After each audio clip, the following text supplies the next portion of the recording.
Sup, you beautiful bastards? Hope you're having a fantastic Thursday. Welcome back to the DeFranco show, and let's just jump into it. And the first thing we're going to talk about today is just this outright horrible story coming out of Japan. According to reports, a 41-year-old man set fire to the Kyoto Animation studio. It said that he splashed a flammable liquid around the studio, then setting it on fire. Reportedly, this monster screaming, "Die!" And the horror he ended up inflicting is just devastating. According to reports, at least 33 workers were killed and more than 30 were injured. As of right now, the situation is still developing. There is not a known or at least public motive. The man responsible has reportedly been detained and also hospitalized for his burns. But right now, there's really just a lot of pain and not a lot of answers. Following this news breaking, we've seen just a lot of people horrified and grieving online. People at a loss of what to do, just remembering some of their favorite works from the studio. There's also been a GoFundMe started for the victims of this attack. As of recording this video, that GoFundMe has raised over $943,000. And regarding that, we'll be donating a portion of the profits from this video today to that GoFundMe. But ultimately, that is the story as it is right now. There's not a lot known. Hopefully more information comes out, but still really no matter what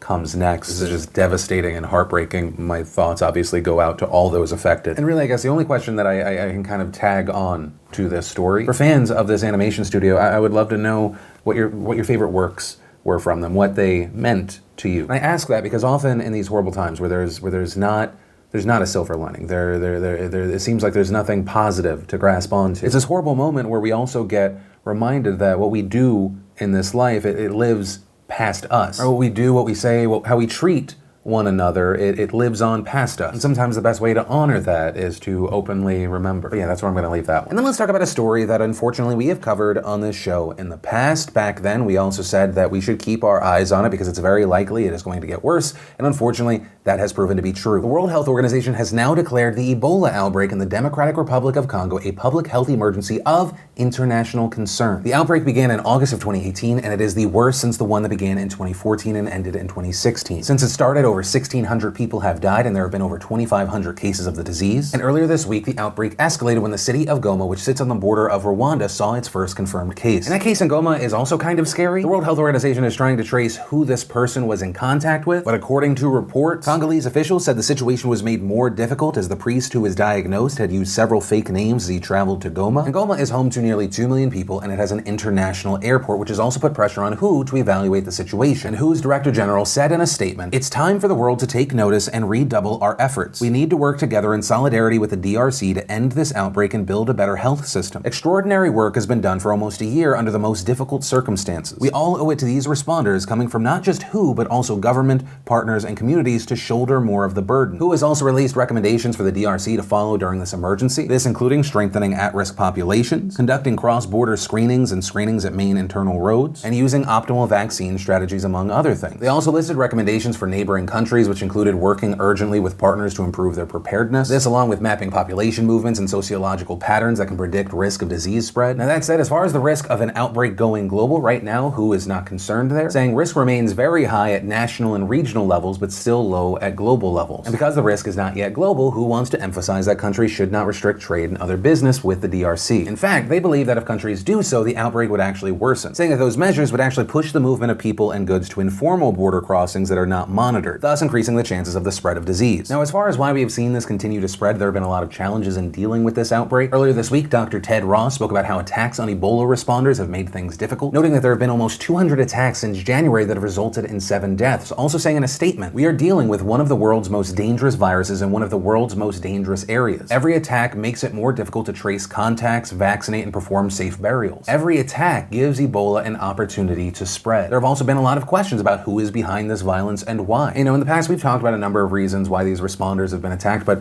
also according to a New York Times report, some of it is coming from mourners who are upset with responders after losing loved ones to the disease. According to the report, one person who works in burials said that mourners have threatened to throw workers into open graves, adding last month a mourner brandished a hand grenade, sending everyone scattering and leaving a 3-year-old Ebola victim unburied. Also separate from the attacks, the World Health Organization has been criticized for being slow to respond to the outbreak. This because this was their 4th meeting discussing whether or not to declare an international emergency of this kind, with many believing this should have been declared at one of the earlier earlier meetings. But still, it should be noted that some progress is being made in treating the outbreak. Research published earlier this month showed that 2 other experimental treatments were found to be effective. Vaccines have also been effective during the outbreak. According to the World Health Organization, over 161,000 people in the DRC have been vaccinated, and over 10,000 people in 3 surrounding areas have been as well. But ultimately, that is where we are with the situation now. It's still a big issue. Seeing the numbers rise as they have since the last time we talked about it is very scary. You know, seeing that number not only go up, but the cases spreading regionally, that is getting more concerning. But ultimately, that is where we are with this right now, and of course, I'd love to know your thoughts on this in those comments down below. But from that, I want to share some stuff I love today, and today in Awesome, brought to you by Vikings War of Clans. And if you didn't know, Vikings War of Clans was inspired by the famous strategy and RPG games of the 90s, which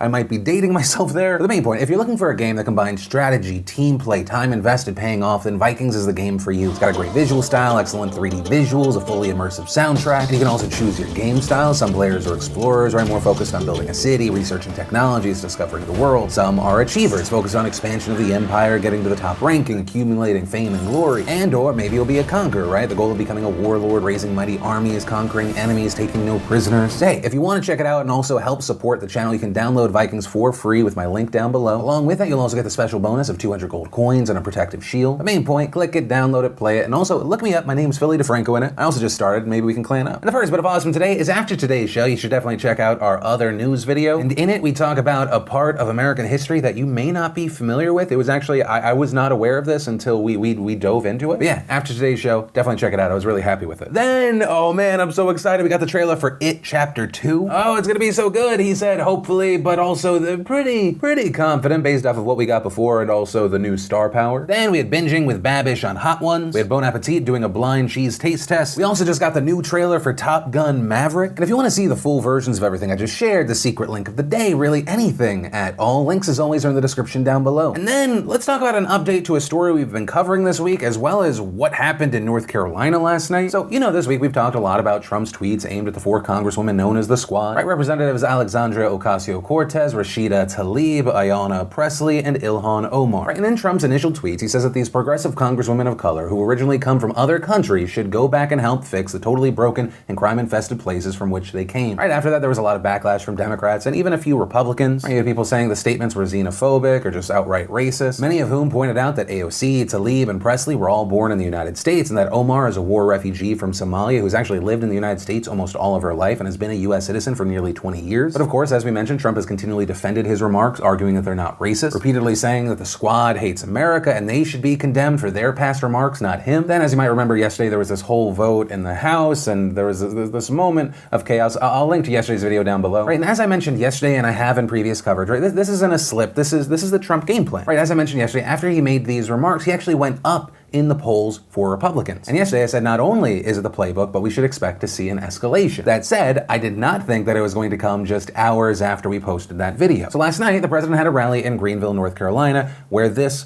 moment happened that you've probably already seen.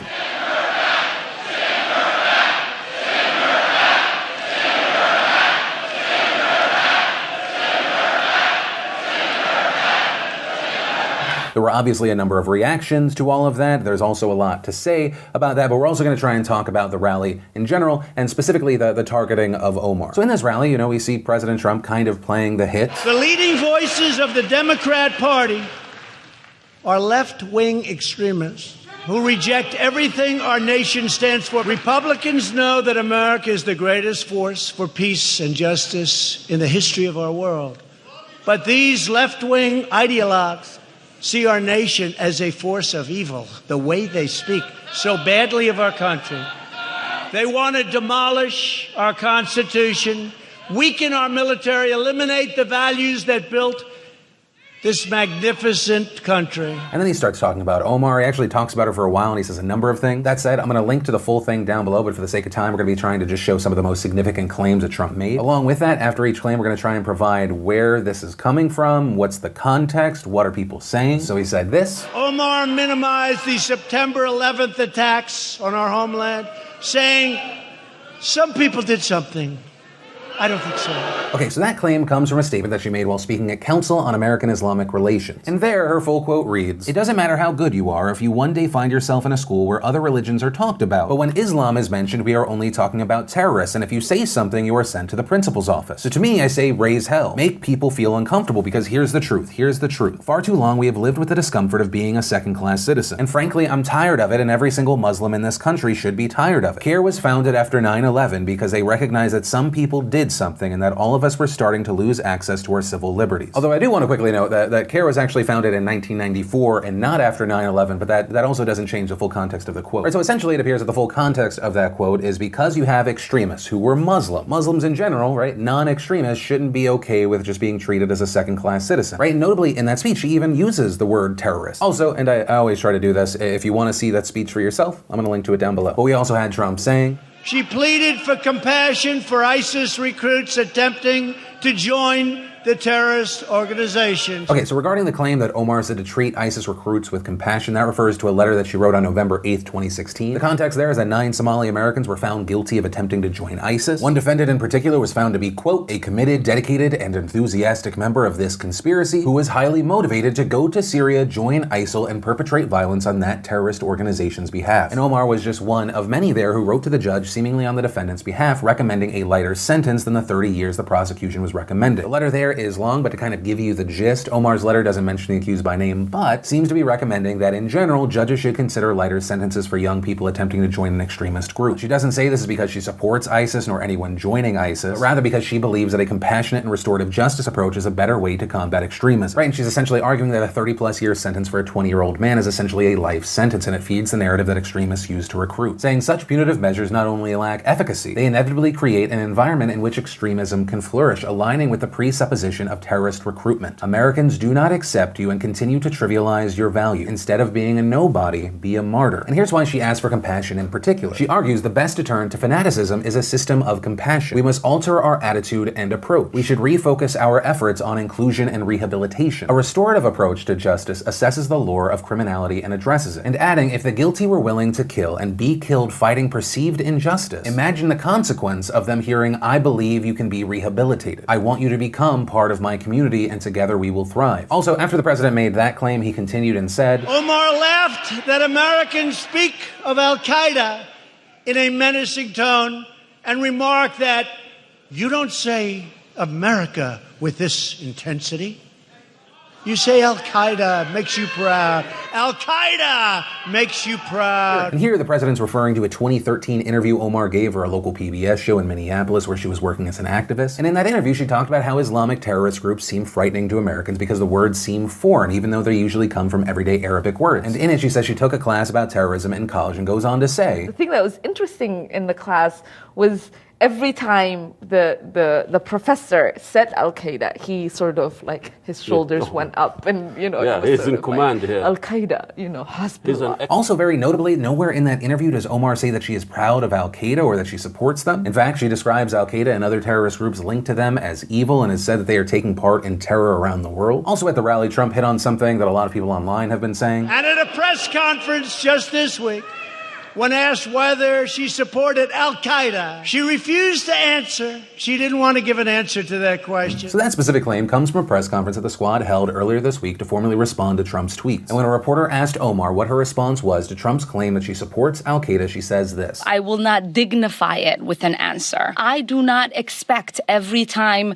there is a white supremacist who attacks or there is a white man who kills in a school or in a movie theater or in a mosque or in a synagogue, I don't expect my white community members to respond on whether they love that person or not. And then, of course, at the rally, right before the send her back chant, there was this. And obviously and importantly, Omar has a history of launching vicious anti-Semitic screeds. And so that refers to a few things. Like we talked about on the show before, back in February, both parties criticized Omar after she posted a tweet suggesting that pro-Israel groups buy off politicians. In that since-deleted tweet, Omar wrote, "It's all about the Benjamins, baby." And as you might remember, that tweet got a ton of backlash from people who believed that the post was offensive because it used what many see as an anti-Semitic trope. And Omar ended up apologizing for that tweet, saying, "Anti-Semitism is real, and I am grateful for Jewish allies and colleagues who are educating me on the painful history of anti-Semitic tropes." And then adding, "At the same time, I reaffirm the problematic role of lobbyists in our politics, whether it be the AIPAC, the NRA, or the fossil fuel industry." There's also a second instance where Omar responded to another member of Congress who criticized Omar's stance on pro-Israel lawmakers, writing, "I should not be expected to have allegiance/pledge support to a foreign country in order to serve my country in Congress or serve on committee." There you had some people finding it offensive because they felt that Omar suggested that pro-Israel lawmakers have dual loyalties to both Israel and the United States. Trump also attacked Omar for her statements, but people have also argued that a month later he made a very similar statement. While speaking in front of the Republican Jewish coalition, Trump referred to Israeli Prime Minister Bibi Netanyahu as "your prime minister" to a group of Jewish Americans. But I stood with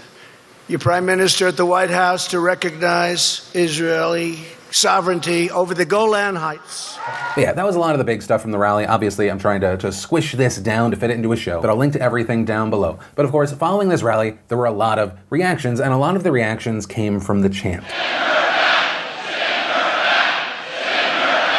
We saw "I Stand with Ilhan" trend on Twitter. And of course, we saw a ton of Democrats standing up for Omar. 2020 candidates like Warren, Biden, Sanders, and Harris all tweeting about it. Also notably, "Send Her Back" and "I Stand with Trump" trended as well. But also very notably, we did see conservative voices condemning the chant as well, although sometimes there would be like a condemning, but also a shot at Omar. For example, you had the likes of Ben Shapiro responding, "Vile, Omar is awful. She is a radical anti-Semite with terrible views," but then adding she is also an American citizen and chanting for her deportation based on her exercise of the First Amendment is disgusting. Former Congressman Joe Walsh responding, "It saddens me beyond belief that the standard bearer for the Republican Party, my party, is making 'Send Her Back' his re-election rallying cry. It's so ugly, it's so un-American, it just saddens me beyond belief." Although we also saw Republican Lindsey Graham respond to the question of, do you think that this was racist? Isn't it racist, though, to say "send her back"?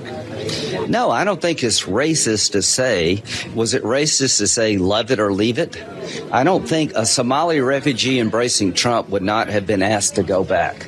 If you're a racist, you want everybody from Somalia to go back because they're black or they're Muslim. That's not what this is about to me. Love it or leave it is not the same as thousands of people chanting for the president to send her back to her country. A legal U.S. citizen who is an elected official. And regarding the note of if she was embracing Trump, they wouldn't be chanting that. That sure as hell sounds a lot like an argument of, well, if she was one of the good ones. Whatever, the whole thing was disgusting. Also, President Trump has talked about this today, and he now says that he was not happy about the chant. Are you concerned that your supporters chanting, to send her back, puts Representative Omar or the other representatives in danger? Well, I have tremendous support, and I wasn't happy with that message that they gave last night. But I was not happy when I heard that chant. He was also then asked, That's what they do. If they try to do it again. Well, I didn't like that they did it, and I started speaking very quickly. I could have stood back. Excuse me. So he claims, "I heard it, and then I started speaking very quickly," as like a way to get them past it. So let's see. Omar has a history of launching vicious anti-Semitic screeds.